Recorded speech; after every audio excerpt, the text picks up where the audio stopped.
வடக்கே வெகு தூரத்தில் கோதாவரி நதிக்கும் அப்பால் அஜந்தா என்ற மலை இருக்கிறது. வெகு காலத்துக்கு முன்னால் அந்த மலையை குடைந்து புத்த சைத்தியங்களை அமைத்திருக்கிறார்கள்.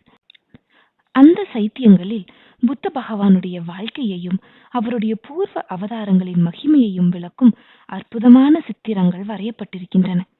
500 வருஷத்துக்கு முன்னால் வரைந்த அந்த ஓவியங்கள் இன்றைக்கும் வர்ணம் அழியாமல் புதிதாய் எழுதினதைப் போலவே இருக்கின்றன. அந்த அற்புத சித்திரங்களை எழுதிய சித்திர கலை மேதாவிகளின் சந்ததிகள் இன்னமும் அங்கே இருக்கிறார்கள்.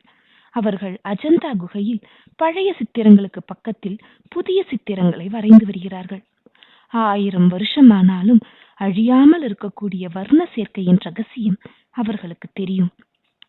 அந்த ரகசியத்தை அறிந்து தமக்கு சொல்ல வேண்டும் என்று ஆயனர் என்னை வெகு நாளாக கேட்டுக்கொண்டிருக்கிறார். நானும் முயற்சி செய்து